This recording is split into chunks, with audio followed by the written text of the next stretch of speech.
Have you ever stood frozen in that quiet, airless moment when someone you trusted looks you straight in the eye and hurts you, not by accident, not in confusion, but with full awareness of what they're doing? You can feel it in the way their words land, deliberate and sharp, like a blade aimed not at your body, but at something softer, more sacred, your faith in them. It's the kind of betrayal that doesn't echo loudly, but hums in the silence afterward.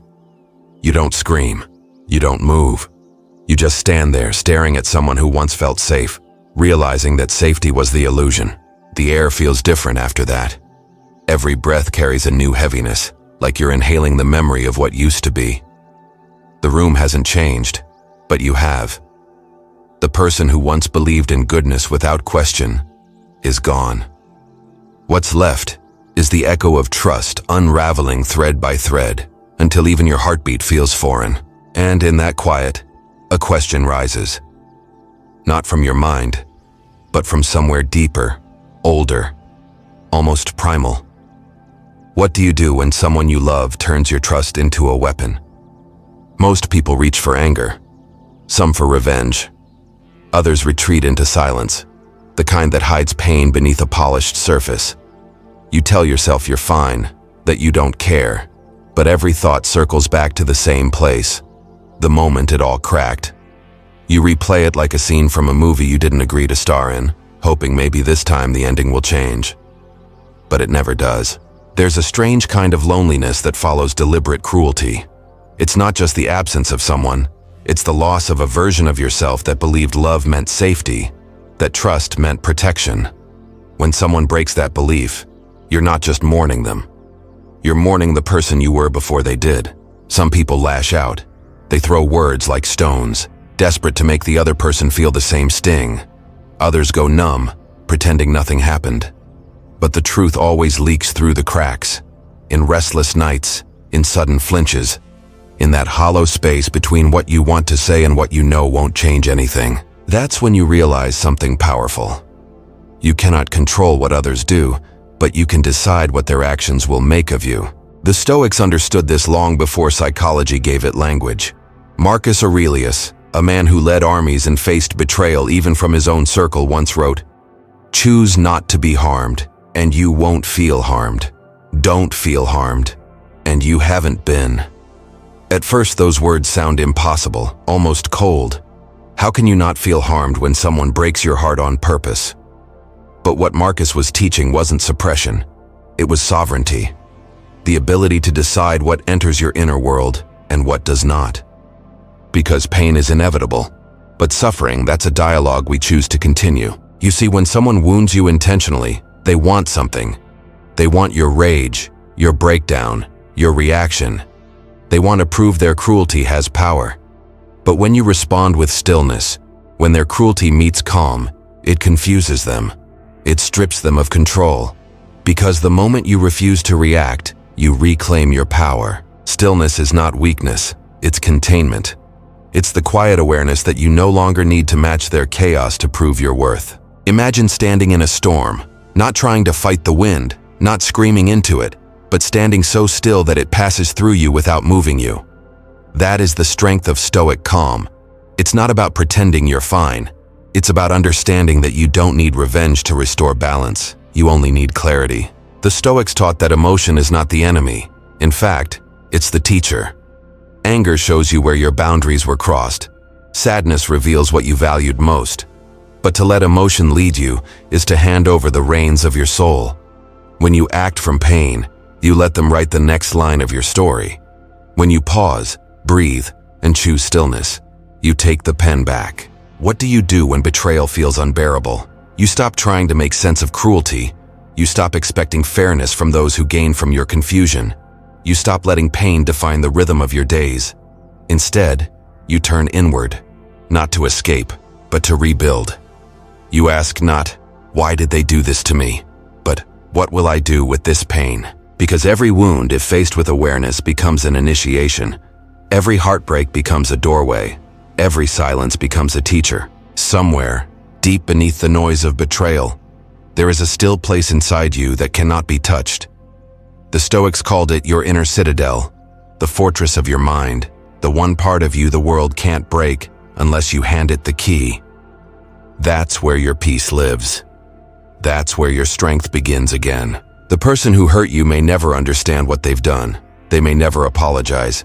They may never feel the weight you carry, but you don't need them to. The moment you stop waiting for their remorse is the moment you start walking toward your own freedom. So breathe. Let the storm pass. Let the silence do its work. Pain is not the end of your story. It's the chapter where you learn how to rise without resentment. And if this truth resonates with you, stay. Because here, at True Stoic Way, we explore the strength that silence hides. There is a moment, a single heartbeat, when you realize someone's words weren't careless. They were aimed. You feel it before you understand it. The tightening in your chest, the pulse that stumbles, the air that suddenly feels too heavy to breathe. They look at you, eyes steady, voice calm, and they say something designed to cut.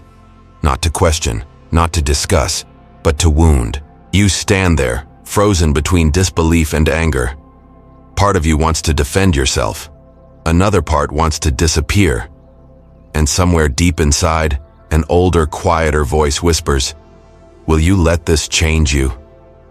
It's in that space, between pain and reaction, that your true power lives. The Stoics taught that strength is not proven in battlefields or arguments, but in moments exactly like this, when your peace is challenged and you choose not to surrender it. Marcus Aurelius wrote, "Choose not to be harmed, and you won't feel harmed. Don't feel harmed, and you haven't been." At first, those words can sound detached, almost inhuman, but they are not about denying your emotions. They are about denying someone else's ownership of them. When someone mocks you publicly, humiliates you in front of others, or delivers a betrayal so precise it could only have been deliberate, they expect one thing: your reaction. They want your fire, your rage, your collapse. Because in your reaction, they find validation. Proof that their cruelty mattered enough to move you. But when you don't flinch, when their arrows fall into silence, something in them breaks. Because cruelty depends on reaction. When it meets stillness, it loses its shape. Imagine this. You are at work, surrounded by colleagues, and someone makes a cruel remark about your effort, your competence, or your worth. The room goes still for a heartbeat. Every instinct inside you screams to defend yourself. But you inhale slowly. You feel your pulse steady. You meet their eyes. And instead of defending, you simply say, "If that's what you believe." And then you go back to your work. Calm, composed, unshaken. In that moment, you've done something rare. You've denied them control over your state of mind. You've chosen to protect your inner dignity instead of their perception of it. The same applies in love. When someone you care about uses silence as punishment or words as weapons, they want you to react. They need you to feed their sense of importance. But when you remain grounded, when you refuse to chase, to beg, to explode, you become a mirror they cannot stand to look at. Because your calm exposes their chaos. And that's the truth few speak aloud. Cruelty is not born from power. It's born from fear. From a quiet, gnawing insecurity that cannot stand your stability. People who harm others intentionally are not strong. They are drowning, desperate to steal someone else's breath to keep themselves afloat. Your peace threatens them. Your composure highlights their lack of it. Your silence reminds them of everything they've lost control over. And so they attack, not to destroy you, but to escape themselves. This is why your reaction matters. Not for them, but for you. Because the real danger is not the wound they deliver. It's what you let it turn you into. You can survive an insult, a betrayal, even a loss. But if you let it make you bitter, if you let it turn you cynical or cruel, then the damage has gone deeper than they ever intended. You've allowed their darkness to dim your light. So when you stand face to face with deliberate harm, ask yourself, who do I become in this moment? Do I mirror their malice, or do I rise above it? Do I stay kind without being naive? Can I walk away without needing them to understand? Because this is the battlefield, not their words, not their actions. Your reaction is the real fight. Can you hold your center when everything around you tries to shake it?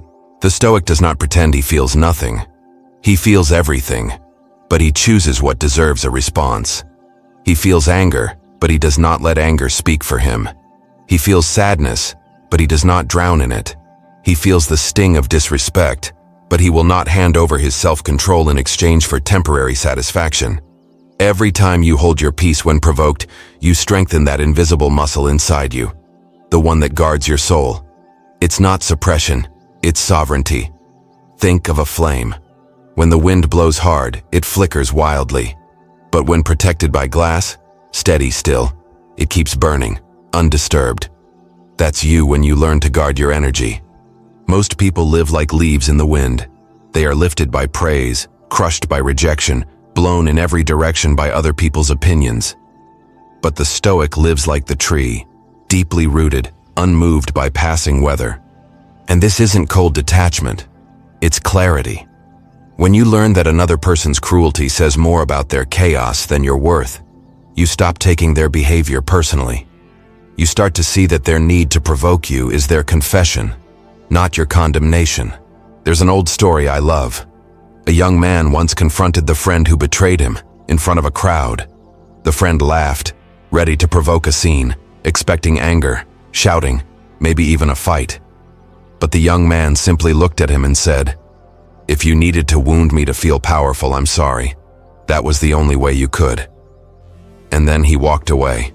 No defense, no explanation, no drama, just grace. That moment changed everything, not because he won, but because he refused to play the game. He didn't match cruelty with cruelty. He became untouchable, not by hiding his pain, but by refusing to perform it.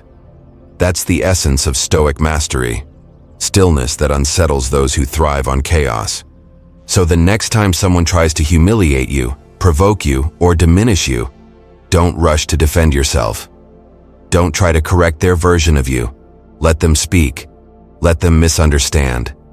Let them project, and then walk away in peace. Because when cruelty meets calm, it dissolves. When hatred meets silence, it collapses under its own weight. And when someone tries to drag you into the mud and you stay clean, you remind them of the one truth they can't stand, that their power over you was always an illusion. You are not what they said. You are not how they treated you. You are the person who stood in the fire and did not burn. And if you've ever faced cruelty with calm, you're already walking the Stoic path. Keep walking with us. Have you ever sat in that quiet after someone hurt you? Not just hurt you, but chose to? You keep asking why. Why would someone who knew your heart, your loyalty, your care, still decide to wound you? Why would they twist what was sacred into something sharp? There's no logic to it, and that's what makes it ache even more. Because betrayal doesn't just steal your peace, it steals the meaning behind it. But here's a truth both the Stoics and modern psychology agree on. People rarely act from malice alone. They act from fear, from emptiness, from a desperate attempt to escape the chaos inside themselves. Neuroscience calls it emotional displacement. When someone cannot face their own pain, they project it outward. They need somewhere to put the weight they refuse to carry. So they hand it to you, through blame, through mockery, through silence. And for a moment they feel lighter, because you're now the one holding what they cannot bear. To the untrained eye, this looks like cruelty. But to a Stoic, it is suffering disguised as control. Marcus Aurelius wrote, "When you wake up in the morning, tell yourself, the people I deal with today will be meddling, ungrateful, arrogant, deceitful, jealous, and surly. They are like this because they cannot tell good from evil." In other words, people harm others not because they are powerful, but because they are lost. Imagine a coworker who constantly undermines you, cutting you off in meetings, taking credit for your ideas. You might feel anger rise, the urge to expose them, to make everyone see. But look closer. Their behavior doesn't come from strength. It comes from fear.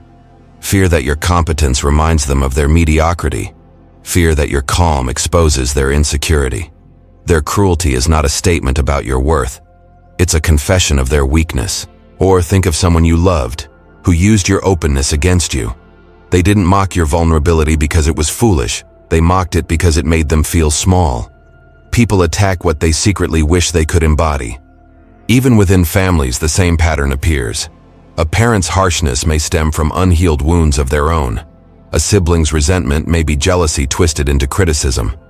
The Stoic lens allows us to see this not as excuse, but as explanation. It reminds us that we are all fighting unseen battles, and cruelty is often the sound of someone losing theirs. That's why Stoic indifference is so misunderstood. It's not coldness. It's not apathy. It's self-respect expressed through silence.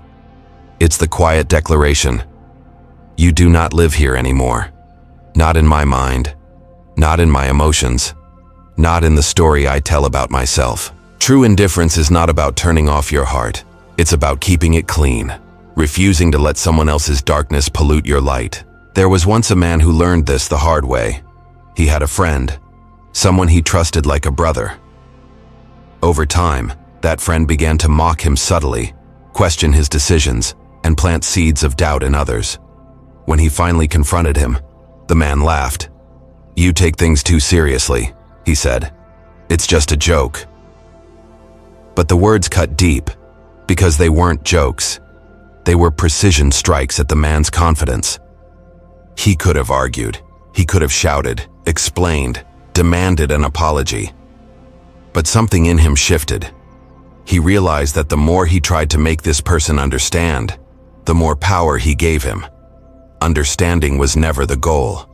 Control was. So instead of reacting, he simply said, "If that's what you need to believe, then I'll let you." And he walked away. He didn't storm out. He didn't look back. He didn't explain. He just exited, calmly, completely, without hate. And that was the moment he became free. Because you see, the world expects you to respond to cruelty with noise. But the Stoic doesn't feed that cycle. The Stoic starves it. Indifference is the refusal to keep bleeding for someone who enjoys watching you bleed.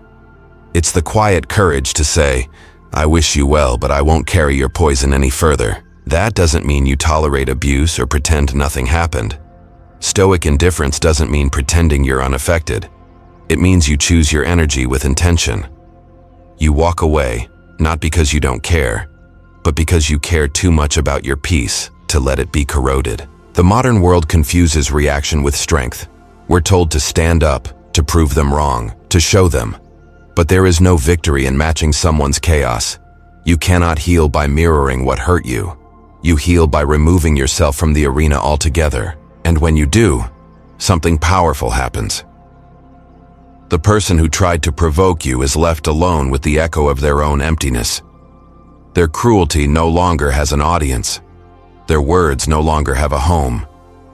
They are forced to face the silence, the mirror they were running from all along. The Stoics called this freedom, the ability to remain inwardly steady while the world trembles, to walk through conflict without letting it define you, to look at betrayal, deceit, mockery, and still say, "I choose not to let this poison grow roots in me." You cannot stop people from acting from their fear, but you can stop letting their fear dictate your behavior. Every act of cruelty is a confession. I am not at peace within myself. Once you understand that, you stop taking it personally. You start seeing pain for what it is, misdirected suffering. And that is where your real strength begins. Not in the loud victory of revenge, but in the quiet victory of release. So when you're tempted to explain, don't. When you're tempted to justify, don't. When you're tempted to make them see, remember, their blindness is not yours to cure. Exit quietly. Let their noise fade behind you. Let your calm be the last thing they remember. Because in the end, indifference is not a lack of feeling. It's a declaration of worth. It says, "My peace is not a public performance. It's my private kingdom." And if this message brings you calm in chaos, consider joining True Stoic Way, where silence becomes strength. What do you do when someone shows you, again and again through their words, their silence, and their actions, that they have no intention of changing? You give them understanding, they take advantage. You offer patience, they test its limits. You forgive them once, twice, 10 times, and each time the apology feels emptier than before. There comes a moment when even the kindest heart whispers, "Enough." It's not anger that brings you there, it's exhaustion. The kind that doesn't shout but sighs. The kind that finally recognizes the cost of trying to heal someone who enjoys reopening the wound. Forgiveness, the Stoics remind us, isn't about allowing someone to stay in your life. It's about freeing yourself from their hold on your soul. Marcus Aurelius wrote, "The best revenge is to be unlike him who performed the injury." The Stoic doesn't forgive to restore what was lost. He forgives so he can walk away without dragging the weight of resentment behind him. There was an older man I once met, a man whose calm carried the gravity of someone who had seen too much, felt too deeply, and survived both. He told me a story about a friend he had once loved like a brother. Over the years, that friend had chipped away at his trust. Small lies, subtle manipulations, betrayals hidden behind smiles. The man said he kept forgiving, not because he was naive, but because he believed loyalty could fix what truth had already shattered. One day, after another betrayal disguised as misunderstanding, the man finally confronted him. "Why?" he asked quietly. "Why do you keep doing this?" The friend shrugged, eyes cold, unrepentant. "Because you'll always forgive me." The silence that followed was heavy, not with anger, but clarity. The man said that in that moment, he felt something inside him shift. Not his love, not his morality, his permission. He realized he was not obligated to keep proving his goodness to someone who mistook it for weakness. He stood, looked at his friend one last time, and said, "I forgive you. But not so you can stay. I forgive you so you can leave." He walked out that door, and as he told me later, the air outside felt different. Cleaner, lighter, sacred. "I didn't leave out of hate," he said. "I left because I could no longer betray myself in the name of loyalty." That sentence stayed with me, because most of us are taught that forgiveness means reconciliation, that if you truly forgive, you must keep the door open. But forgiveness doesn't mean allowing re-entry. It means closing the door without bitterness. Compassion doesn't mean unlimited access. You can wish someone well and still protect your peace. You can care about someone's soul and still refuse to let them near yours. In fact, that's what mature compassion looks like, the kind Marcus Aurelius spoke of when he reminded himself to meet human flaws with understanding, but never submission. "Be tolerant with others," he wrote, "and strict with yourself." It's easy to love people when they're kind. The test is whether you can remain kind yourself when they're not. But this doesn't mean being endlessly patient with cruelty. Stoic compassion isn't weakness, it's discernment. It knows when to extend grace and when to step away. It understands that mercy without boundaries turns into self-betrayal. When you forgive someone who isn't sorry, you're not excusing what they did. You're refusing to let it rot inside you. You're saying, "Your choices belong to you. My peace belongs to me." There is a rare dignity in walking away quietly, without needing to be understood, without demanding closure. It's the dignity of someone who has chosen self-respect over explanation. Forgiveness isn't an invitation back into your life. It's an eviction from your mind. It's what you give to yourself so that you can stop rehearsing the pain. You see, every time you replay the betrayal, every time you argue with a ghost, you're reliving the injury. The Stoics warned against this, because memory, when misused, becomes a weapon we turn on ourselves. Seneca wrote, "He who seeks revenge harms himself." Revenge ties you to the one who wronged you. Forgiveness cuts the cord. But even as you walk away, a quieter danger remains, the temptation to close your heart. Pain has a way of whispering false lessons. Never trust again, never love again, never care again. It tells you that detachment equals safety. But safety bought with isolation is not peace. It's paralysis. The Stoic strength is not in becoming unfeeling. It's in remaining open while being unbreakable. It's choosing to stay gentle in a world that confuses softness with weakness. It's daring to love again, not because you've forgotten the pain, but because you've learned who deserves your tenderness. Marcus Aurelius reminded himself daily that every human act, good or cruel, comes from the same human nature. And so he advised, be like the rock that the waves keep crashing over. It stands unmoved, and the raging of the sea falls still around it. That is forgiveness, not submission, but stillness. The rock does not fight the wave, nor does it become the water. It endures. There will be moments after you walk away when your mind tries to drag you back. When memories twist into questions. Did I do enough? Was I too cold? Should I have stayed? But peace isn't found in answers. It's found in acceptance. Some people will never understand what they've lost, and you no longer need them to. You forgive them not to make them better, but to make yourself whole again. Because in the end, forgiveness is the quietest form of power. It is you saying, "You no longer get to shape me. You no longer live here. I am done waiting for your remorse to make me free." And in that freedom, you begin to see the world differently. You stop measuring your worth by how others treat you. You stop mistaking endurance for virtue. You realize that love without limits is not divine. It's destructive. You learn that self-respect is the truest form of loyalty. And if you're learning to walk away with grace, true Stoic way walks beside you. So when you next find yourself standing at the threshold between forgiveness and departure, remember this: you are not leaving them behind. You are returning to yourself. And that truly is the highest act of love there is. Have you ever laid awake at night, staring at the ceiling, replaying the same conversation, the same betrayal, over and over again? You tell yourself you're trying to understand, but really, you're searching for a reason that will make the pain make sense. You keep thinking that if you could just find the why, maybe the ache would loosen its grip. But the mind doesn't want truth. It wants closure. Psychologists say the human brain is wired for completion. It craves endings the way lungs crave air. When something ends abruptly, a relationship, a friendship, a promise, it creates a gap in your internal story, and your brain doesn't know how to stop reading. It keeps flipping back through the same pages, looking for the missing paragraph that explains everything. But here's the cruel irony. Sometimes there is no paragraph. Sometimes the book just ends mid-sentence. Epictetus, the Stoic philosopher, wrote, "It is not things themselves that disturb us, but our opinions about them." What someone did to you, yes, it happened. But it's the meaning you assign to it that decides whether it continues to wound you. The event ended long ago, but the story, that's what you keep alive. You were laid off unfairly, and months later you still replay the conversation with your boss, trying to hear what you could have done differently.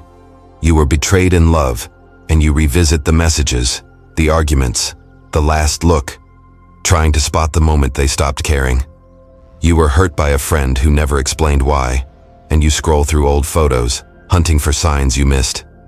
The truth is, closure doesn't come from their explanation. It comes from your decision to stop needing it. That's what the Stoics meant by sovereignty over your mind. You cannot control whether they apologize, whether they understand, or whether they even think of you again. But you can control what story you keep telling yourself about it. There's a difference between remembering and reliving. Remembering helps you learn. Reliving keeps you stuck. There was once a man who understood this better than most. He had been betrayed by a close friend, a betrayal so deep it fractured something inside him. For months, he carried the bitterness like armor. Every day he rehearsed what he would say if they ever crossed paths again.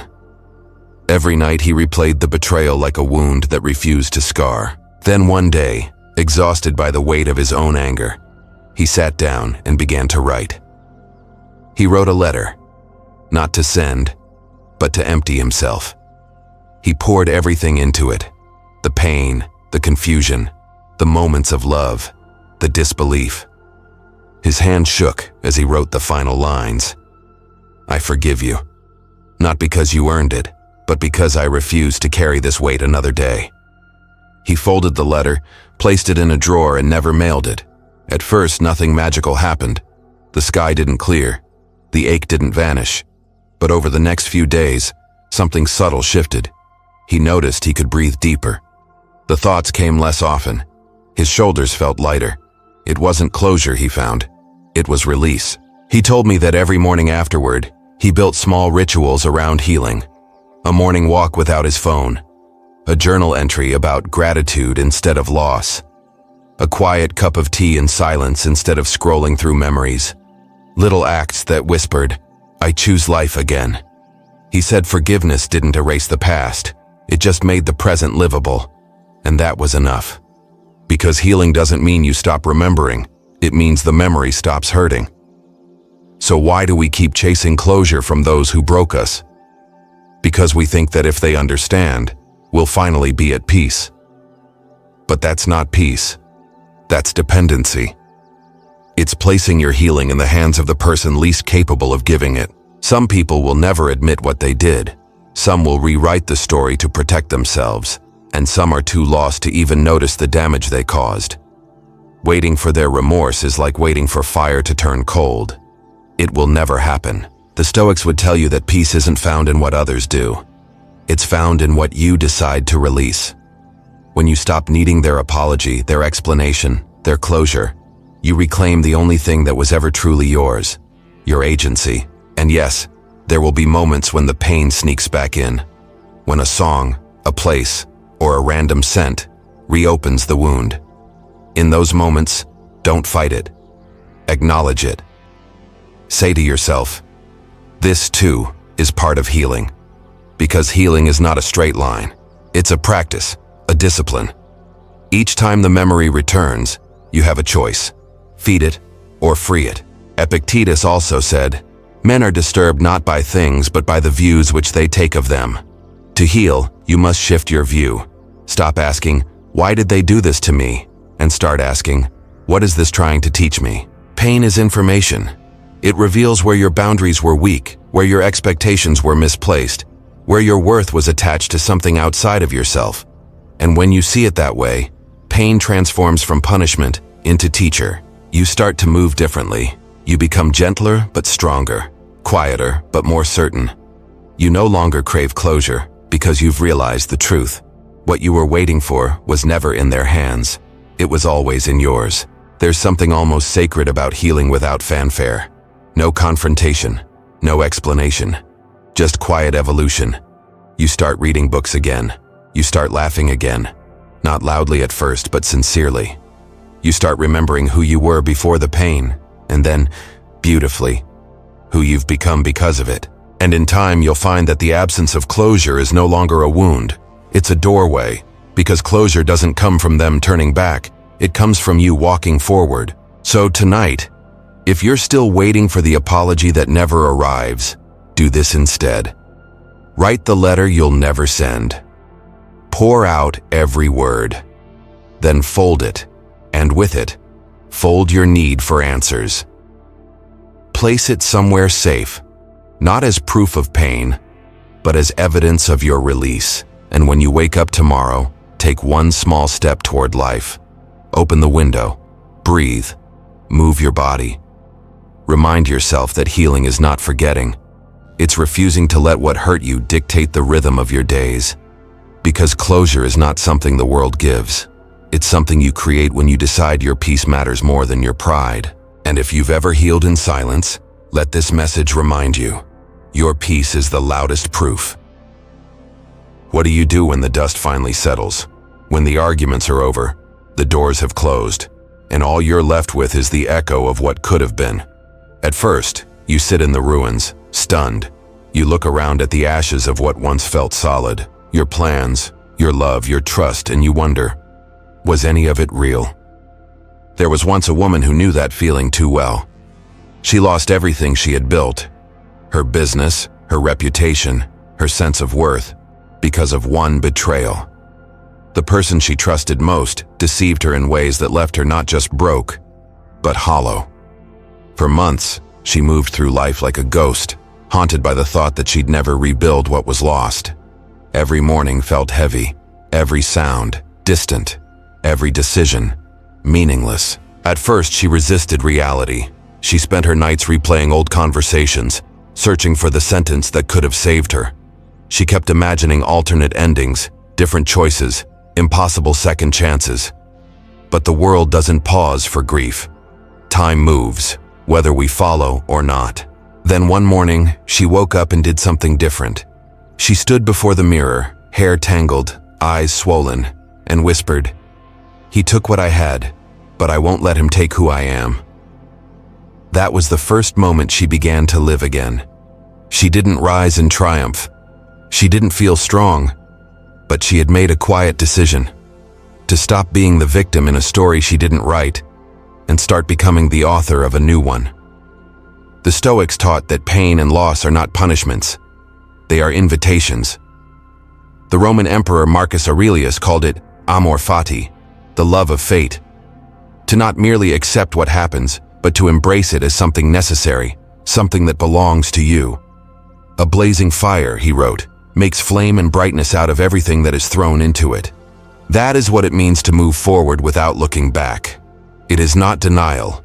It is alchemy. It is taking what tried to destroy you and letting it become fuel for something new. Because when a forest burns, it looks like death. But deep in the blackened soil, seeds that could never grow in the shade begin to awaken. The fire was never the end. It was the beginning of renewal. So was her pain.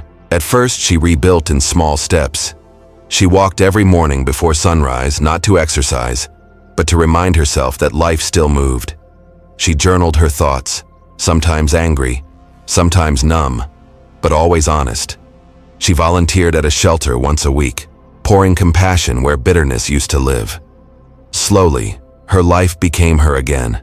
Not perfect, not untouched, but real. And the woman who once lost everything learned the most powerful truth. She had not lost herself. That's what the Stoics meant by freedom. Not freedom from pain, but freedom through it. The Stoic does not chase what was. He doesn't try to reconstruct the past or demand that fate rewrite the story. He simply says, "This too was meant for me." Not in self-pity, but in understanding that every challenge carries the seed of strength that can only grow through adversity. Seneca wrote, "It is not because things are difficult that we do not dare. It is because we do not dare that they are difficult." And daring, after loss, begins with a single act. The choice to stop staring at what burned and to look at the soil beneath it instead. You see, the longer you keep looking backward, the less you see what's in front of you. The past becomes a loop, a movie that plays endlessly, offering no new ending, no growth, no peace. But when you turn your gaze forward, when you let go of your need for what was, you start to notice the possibilities quietly waiting in the ashes. To move forward without looking back is not about forgetting. It's about remembering who you are after everything. The woman eventually rebuilt her business, not the same one, not on the same terms, but one born from clarity instead of fear. She no longer chased validation, applause, or belonging. She built slowly, intentionally, and with calm confidence. And when people asked her how she found the courage, she said, "I stopped trying to get my old life back. I built the one I was meant to have." That's the essence of Stoic authorship. Life hands you fragments, some broken, some burned, and you decide what story they tell. You can spend your days collecting ashes, or you can turn them into clay and mold something new. There's a kind of liberation in accepting that not everything needs to be fixed. Some things are meant to end. Some chapters close not because you failed, but because they were never meant to last forever. The Stoics believed that nature never makes mistakes. Everything happens as it should, even when it hurts. That's amor fati. To not merely endure your fate, but to love it. Because once you love what has happened, you stop fighting life, and life stops fighting you. Imagine if you could look at your pain the way a sculptor looks at marble, not as damage but as potential. The cracks become lines of wisdom, the imperfections give character. Nothing was wasted. Moving forward without looking back means honoring the lesson without reliving the story. It's standing over the ruins and saying, "Thank you for teaching me. You can rest now." Because when you hold on to resentment, you are still chained to what broke you. But when you release it, you walk freely into who you're becoming. There will be days when the past calls your name, when nostalgia disguises itself as hope. You'll hear the echo of what once was, and part of you will want to turn back. Don't. The echo is not an invitation. It's a test. Each time you refuse to look back, you teach your heart that forward is the only direction left worth walking. Pain will visit again. Life guarantees it. But next time you'll meet it differently. You'll know it's not there to destroy you, but to shape you. You'll remember that fire can burn, yes, but it also forges.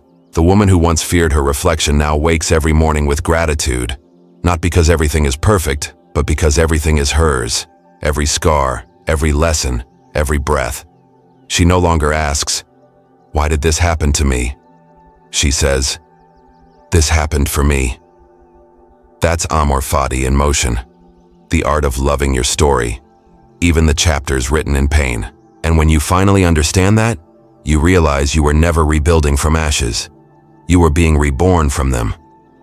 If you've turned pain into clarity, keep walking the true Stoic way, the path of unshakable calm. Have you ever stood among the ruins of something that once felt sacred, your trust, your relationship, your dream, and wondered if it was all a waste? There's a hollow silence that follows great loss, a kind of quiet that presses against your ribs. You stare at what's gone, and part of you wants to scream, while another part just whispers, "What now?" Pain, when it first arrives, feels like an ending. It convinces you that everything beautiful has been stolen, that the future is now a blank wall. But what if the very thing you call destruction is the beginning of your refinement? The Stoics never promised a painless life. They knew better. Seneca wrote, "Fire tests gold, suffering tests brave men." Pain is not the enemy. It's the furnace. It burns away illusion. It purifies what's real. But that can only happen if you let it. There was once a man who lost everything when his business partner, someone he trusted completely, embezzled their savings and disappeared. Overnight, the company they had built collapsed, and so did his confidence. For months, he walked the city streets aimlessly, replaying every mistake, every conversation, every moment he should have seen the warning signs. The betrayal cut deeper than money. It stripped him of identity. One afternoon, as he sat on a park bench lost in thought, he noticed two small birds fighting over crumbs near his feet. They were fierce, darting, snapping, desperate for a few pieces of bread that would be gone in seconds. Then, one bird suddenly stopped. It tilted its head, looked up, and flew to the branch above, leaving the other to keep fighting for less than nothing. Something in that small moment broke through his fog. He realized he had been fighting for crumbs too, scraps of validation, fragments of the past. That man took everything I had, he thought, but he didn't take the one thing that built it, my mind.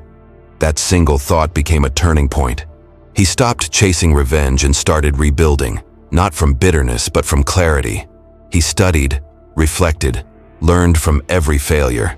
And when he built again, he built differently, not faster, but stronger. Not from naivety, but from wisdom. Years later, when someone asked him what changed, he smiled and said, "I let the betrayal sharpen me instead of shatter me." That is the essence of Stoic transformation.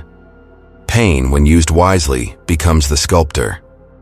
It carves away what is false, your pride, your illusions, your need for approval, and reveals the raw truth beneath. Imagine your life as a block of marble. Each hardship, each heartbreak, is a strike of the chisel. At first, it hurts. It feels like loss.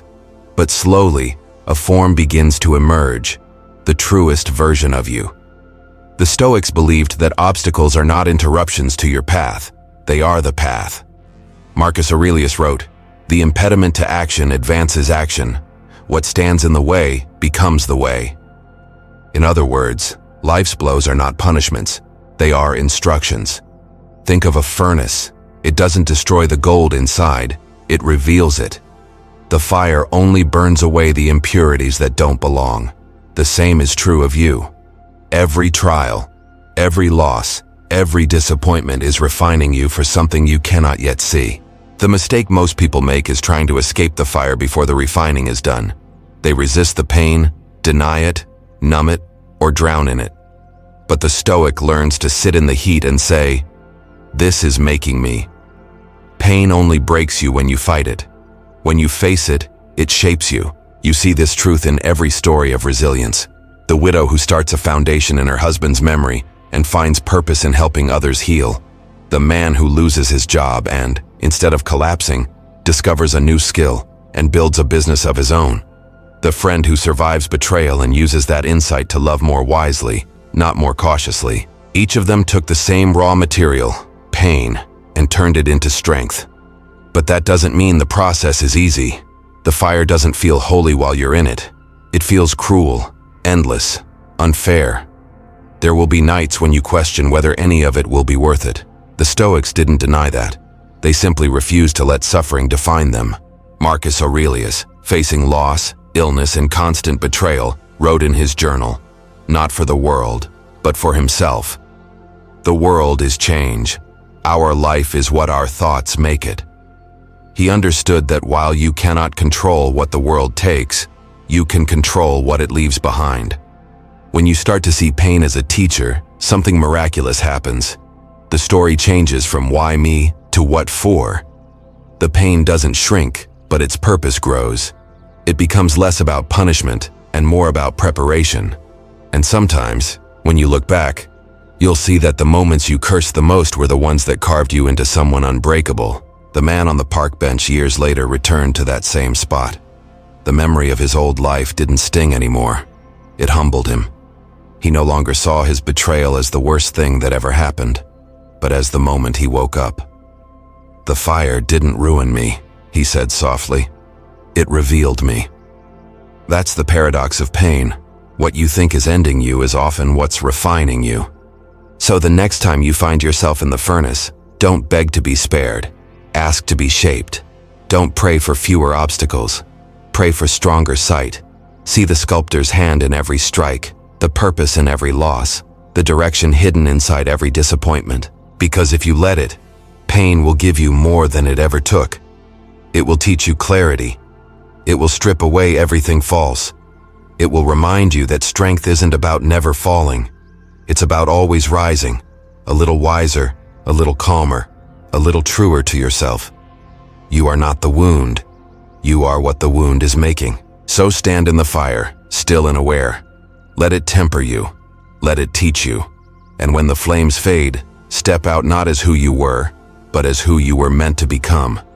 Use pain as a teacher, not a jailer. Because the fire that burned you is the same fire that forged you. Have you ever noticed how the smallest things can sometimes unravel your calm? A stranger's tone, a careless comment, a delay that shouldn't matter, but suddenly feels unbearable. Before you realize it, your thoughts are racing, your heart pounding, and you're caught in a storm that began entirely within. Nothing outside of you has truly changed, only your perception has. The Stoics understood this better than anyone. They knew that the world's chaos isn't what disturbs us, it's how we interpret it.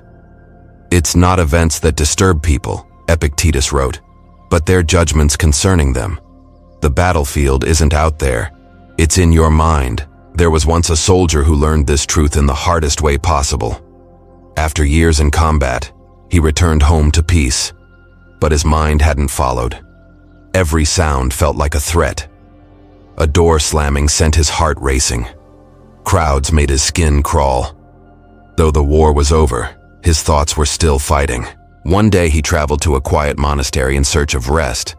There he met an old Stoic teacher, a man who seemed to radiate silence more than speak it. The soldier confessed, "I survived the war, but I can't survive my own mind. The battles keep replaying.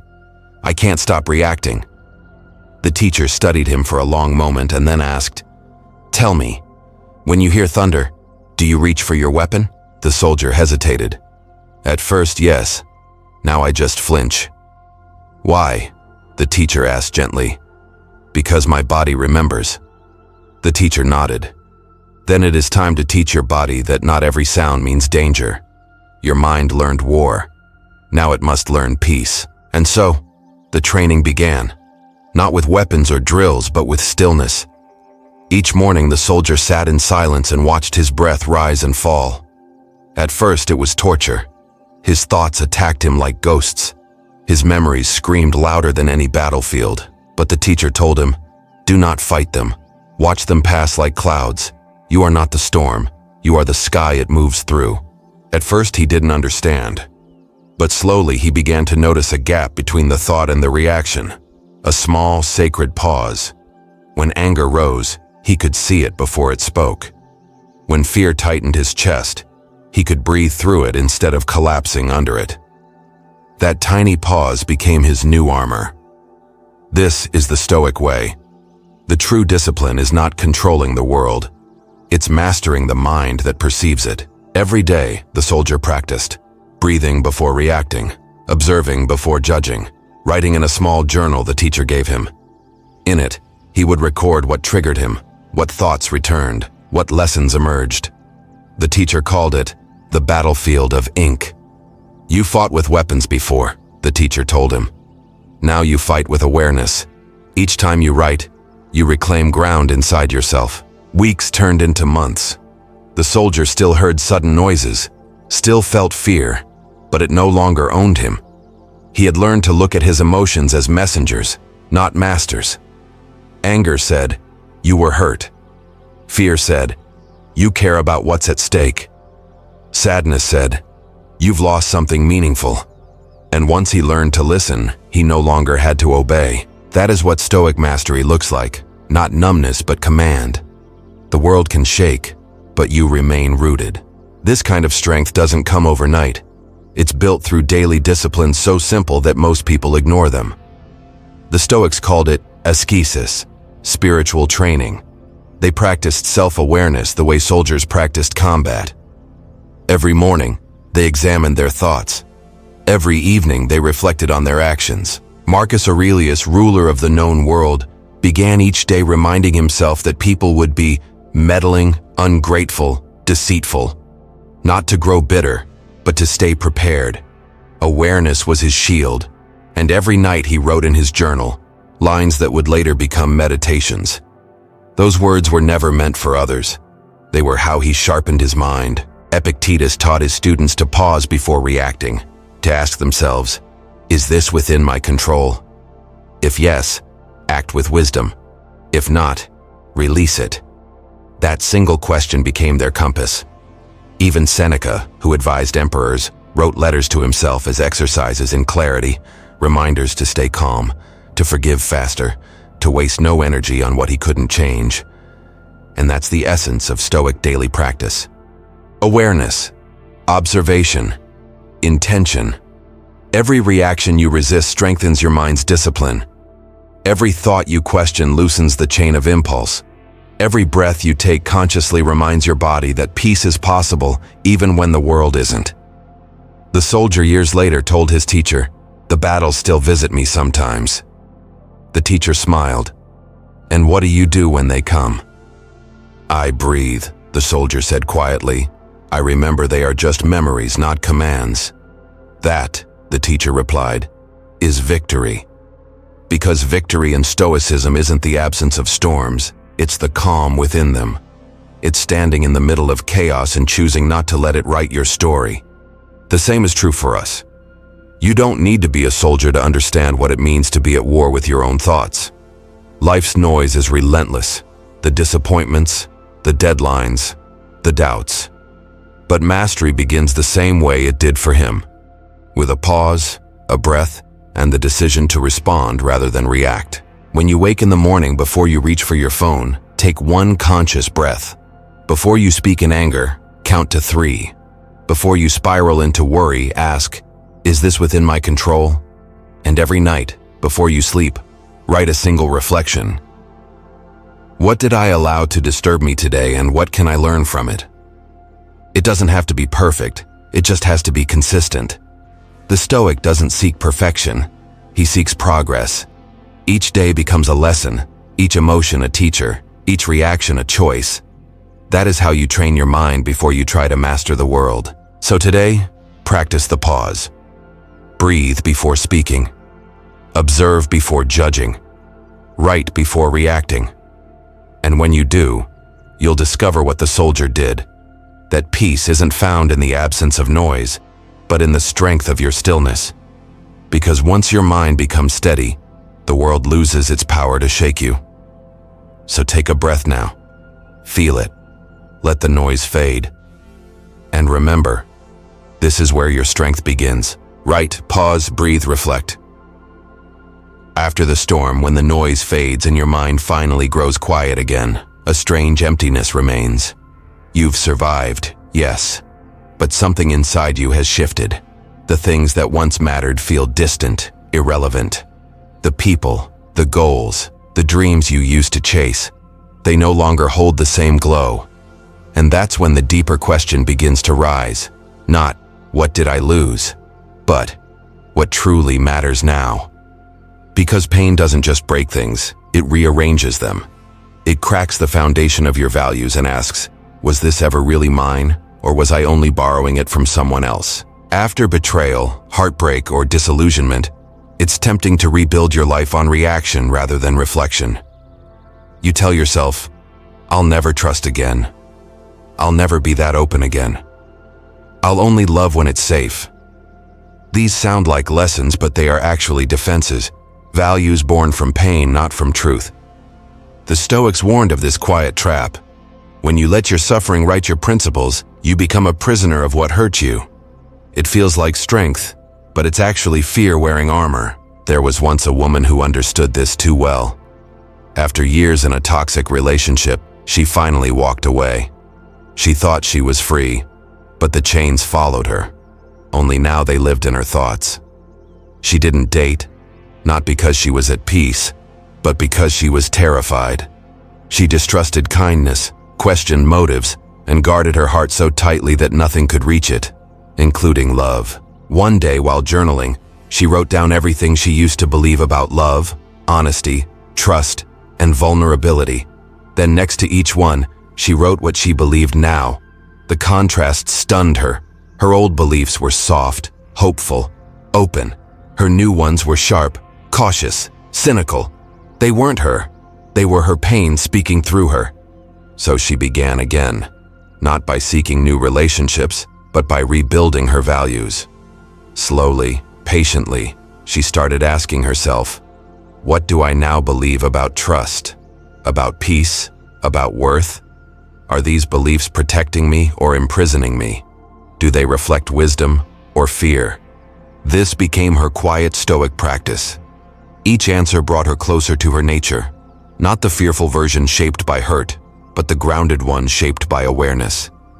Marcus Aurelius wrote, "If you are pained by any external thing, it is not this thing that disturbs you, but your own judgment about it, and it is in your power to wipe out this judgment now." That's what she was doing, wiping away judgments, clearing the soot left by disappointment to see what remained pure beneath it. You see, there's a difference between self-protection and self-imprisonment. Self-protection says, I value peace, so I choose carefully whom I let in. Self-imprisonment says, I fear pain, so I let no one in at all. Self-protection says, I've learned from my past and I carry that wisdom with me. Self-imprisonment says, I've been hurt once, so I'll never try again. The first builds boundaries. The second builds walls. The Stoics believed in living according to nature, not the chaotic nature of impulse, but the deeper rhythm of reason, compassion, and truth that exists within us all. Nature doesn't close off after a storm. The tree doesn't refuse to grow again because the wind once broke its branch. The river doesn't stop flowing because it hit a rock.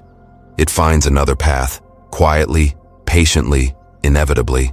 That's what living according to nature means, to let life continue its flow through you, to allow pain to teach you, but not define you, to let heartbreak make you wiser, but not harder, to rebuild your values, not from fear, but from alignment with your truest self. It's easy to live by borrowed beliefs when life is easy, but real philosophy begins after loss.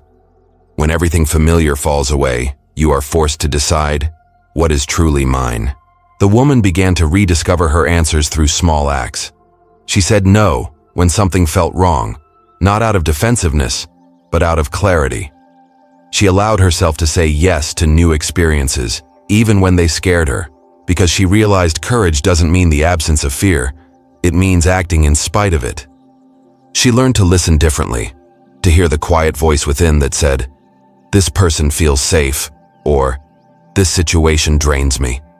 Her intuition became her guide again, no longer drowned out by the echoes of old wounds. As weeks turned to months, she noticed something subtle but powerful. She no longer lived against her past. She lived beyond it. The pain that once dictated her values had transformed into perspective. Her rules were no longer reactions. They were reflections of her growth. And this is where true Stoicism lives, not in detachment from life, but in deep alignment with its essence. To live according to nature is to return to what is real within you, the capacity to love, to connect, to trust again, but this time with discernment. We often believe that wisdom is about guarding ourselves from pain. But the Stoics knew it's about engaging with life fully, even when it hurts, because every experience, good or bad, adds to your understanding of the human condition. To close yourself off is to deny nature's flow. To open yourself again with awareness is to participate in it. So when pain tempts you to rewrite your values into fear, pause. Ask yourself, what do I now believe about trust, about peace, about worth? And more importantly, do these beliefs lead me closer to who I truly am, or further from it? Because the truth is, every storm gives you the chance to redefine yourself. Pain exposes what was fragile. Loss reveals what was false. And when you strip away everything that doesn't belong, what remains is not emptiness, it's essence. The woman who once saw love as weakness now sees it as strength. The one who saw boundaries as coldness now sees them as clarity. The one who thought peace meant isolation now understands it means alignment. That's the Stoic way, not the path of withdrawal, but of conscious re-entry into life. You don't have to harden to heal. You only have to remember that the values built from pain will keep you small, but the values built from truth will set you free. Because what defines you is not what hurt you, but what you choose to believe after it. Have you ever said yes when every part of you whispered no? You didn't want to, but you did, because you didn't want to seem cold, or selfish, or difficult. You told yourself it was easier to keep the peace than to risk disappointment. But deep down, each forced yes chipped away at your peace, until you no longer recognized where you ended and where others began. That's how most people lose themselves. Not in one grand betrayal, but in 1,000 quiet self-abandonments. The Stoics taught that no one can truly be free until they are the master of themselves. Epictetus said, "No person is free who is not master of himself." And what is self-mastery if not the ability to decide how, when, and to whom you give your energy? There was once a young woman who learned this lesson through experience. For years, she said yes to everything: extra shifts at work, favors for friends, emotional labor in relationships that gave nothing in return. She was the one people turned to when they needed help, comfort, or attention, but when she needed support, the silence was deafening. She didn't see it as weakness at first. She saw it as kindness, generosity, compassion. But over time, she began to notice something subtle. Her kindness no longer came from love. It came from fear. The fear of rejection, the fear of seeming unkind, the fear of being alone. After a particularly painful breakup where her needs were dismissed again and again, she realized something had to change. So she gave herself a challenge: 1 month to practice boundaries, not out of anger, but out of respect. Week 1. She started small. When her boss asked her to stay late again, she hesitated, but then said, "Not tonight." Her heart pounded. She expected backlash, but it never came. Instead, she left work on time, walked home under a quiet sky, and felt something she hadn't felt in months: relief. Week 2. She began to say no to friends who only called when they needed something. The guilt was sharp at first, but in the silence that followed, she found space for new things: rest, journaling, reflection. She wrote, "Every time I say no to what drains me, I say yes to what sustains me." Week 3. She faced the hardest test: family. When an old argument began to repeat itself, she chose not to explain, not to justify. She simply said, "I understand how you feel, but I see it differently," and ended the call. For the first time, she realized she didn't have to earn peace by pleasing others. She could choose it herself. Week 4. She began to feel lighter, calmer, more herself. People noticed. Some grew distant, others grew closer.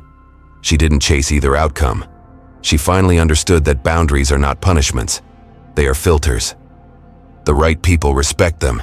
The wrong people expose themselves through them. That month changed her life. Not because she built walls, but because she built structure. Her no became sacred space for her yes. This is what Stoic freedom looks like. Not isolation, but intention. The Stoics believed that virtue lies in balance, between indulgence and deprivation, between generosity and self-preservation. Boundaries are how you maintain that balance. A Stoic doesn't set limits out of bitterness. He sets them out of clarity. He knows that to give without measure is to drain his strength, and to close himself off completely is to suffocate his nature. Boundaries, then, are not barriers to love. They are bridges that allow love to flow in both directions, safely and freely. Think of a river. Without banks, it becomes a flood, chaotic, destructive. But with clear edges, it nourishes everything in its path. Your boundaries are the banks of your spirit. They shape the flow of your energy, so it gives life instead of chaos.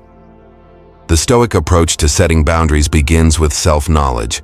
You cannot protect what you have not defined. Ask yourself, what do I truly need to feel at peace? What drains me? What restores me? Where do I end and the world begin? Then communicate those answers quietly but firmly. You don't need to justify your peace. You don't need to explain your limits to those determined to cross them. Speak with calm, not defensiveness. The power of a well-placed no often says more than hours of argument. And remember, boundaries aren't about changing others, they're about changing your participation. You can't control how people act, but you can control what you allow. When someone oversteps, you don't need to meet their chaos with more chaos. You can respond with stillness. You can step back without hostility. You can choose silence over reaction. As Epictetus said, it's not what happens to you, but how you react to it that matters. This is the quiet strength of the Stoic. To say no, not because you're angry, but because you're free. Over time, as you become consistent, people will start to see a difference in you. Not colder, but calmer. Not distant, but discerning. Some may not understand. They'll say you've changed. Let them. You have. Growth often looks like distance to those who benefited from your lack of boundaries. What they see as withdrawal is really alignment. You're not shutting them out. You're simply staying within your circle of peace. Boundaries don't separate you from others. They connect you to yourself. They remind you that your worth isn't measured by how much you endure, but by how deeply you honor your own energy. So when you draw a line, do it gently, like a sculptor tracing the form he wants to preserve. Let your no carry the same grace as your yes. Let it be steady, quiet, and kind. Because real strength doesn't shout. It stands. And if you ever doubt that your calm is enough, remember this. Boundaries built from clarity will always outlast relationships built from confusion. If you're rebuilding your peace with quiet strength, subscribe to True Stoic Way. This space is built for souls like yours. Every no you whisper to the world is a louder yes to yourself. Every line you draw is a bridge back to your own serenity. And every boundary you build with calm intention brings you closer to the Stoic truth. That freedom isn't found in control over others, but in mastery of yourself. There comes a moment in every life when you realize the apology you've been waiting for may never come. You tell yourself they'll understand one day, that they'll wake up, see the truth, and finally say the words you deserved. But as the years pass, silence grows where closure should have been, and you start to wonder if healing is even possible without it. It is, because the Stoics remind us, freedom isn't given, it's chosen. You don't need their remorse to begin again. You only need your decision to stop needing it. There was once a man who carried resentment like a stone in his chest. Years before, his brother had betrayed him, not by mistake, but with intent. A lie was told, and it cost the man his family's trust, his reputation, and years of quiet anger. Time moved on, but the bitterness stayed. He told himself he wasn't angry anymore, but every time his brother's name was mentioned, his stomach tightened, his throat closed. He wanted just one thing, to hear him say, "I'm sorry." But that day never came. One evening, After another sleepless night replaying the same memories, he found himself sitting across from an old Stoic teacher at a small cafe.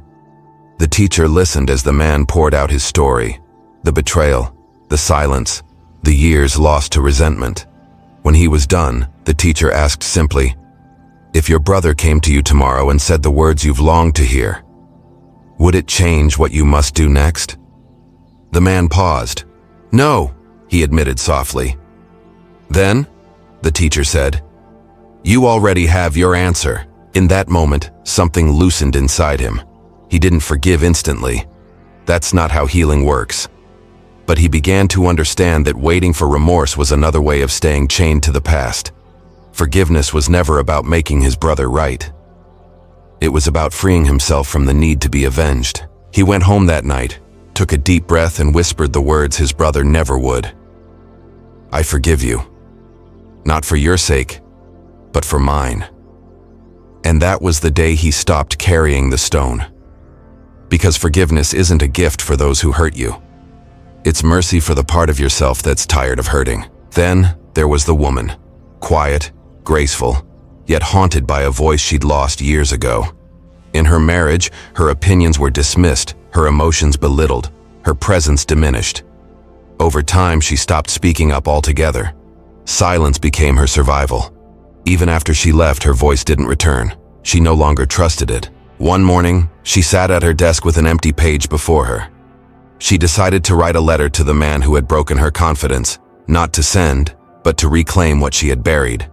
She wrote for hours, not holding back, every truth, every wound, every word she was never allowed to say. When she finished, she read it aloud, trembling at first, then steady. Her own voice startled her. It was soft, but it was hers. She burned the letter afterward, not in anger, but in release. The flames rose, and with them, something else, the return of herself. She later said, "I realized I wasn't waiting for him to apologize. I was waiting for me, for my voice to forgive my silence." That's what Stoicism teaches. The power you're waiting for from others is the power you've always had. The apology, the validation, the closure, they're illusions of control. Real control begins when you stop asking life to make sense of pain and decide to make peace with it yourself. Marcus Aurelius wrote, "You have power over your mind, not outside events. Realize this, and you will find strength." The freedom you crave is not out there in their remorse. It's in here, in your refusal to be defined by what they did. Life will never offer clean endings. Some wounds will never be acknowledged. Some people will walk away without looking back. And yet, that doesn't mean your story is incomplete. It means your story is yours again. Living fully without the apology means no longer bargaining with the past. It's waking up each day and choosing meaning over memory. It's smiling again. Not because they made things right, but because you did. It means helping others even when no one helped you. Creating joy even after joy was taken. Speaking softly when you could have screamed. Loving again when fear says, "Don't." It means realizing that closure is not a door they close for you. It's one you walk through on your own. The Stoics believed that justice in the outer world is uncertain, but inner justice is always possible. You may never get fairness, but you can always have freedom. And freedom begins the moment you decide, "I will not let this own me anymore." Yes, you were hurt. Yes, you were wronged. But you are not what they did. You are what you do next. Look around you now. The world is still moving. The sun still rises without their apology. The birds still sing without permission. Nature doesn't wait for fairness. It simply continues. To live according to nature, as the Stoics taught, is to do the same, to keep becoming, no matter what was taken. So write the letter you'll never send. Whisper the words they'll never say. Release the story they'll never rewrite. And then, walk forward. Not as someone still waiting to be seen, but as someone who has already seen the truth. Because the truth is simple and profound. You do not need their remorse to heal. You only need your courage to rise. When you let go of waiting, life rushes in to meet you. The air feels cleaner, the heart lighter, the silence softer, You start to notice beauty again, in the laughter of strangers, in your own reflection, in the small moments that were invisible when pain filled your view. That's what it means to live fully without the apology. It's not pretending it never happened. It's saying, it happened, and I still choose joy. So if you've ever waited for someone to make things right, let this be the moment you stop. You don't need their words to validate your worth. You don't need their regret to rebuild your peace. You are free the moment you choose to be. And if this journey mirrors your own, walk with us at True Stoic Way. Subscribe and remind the world, peace is power, and you choose both.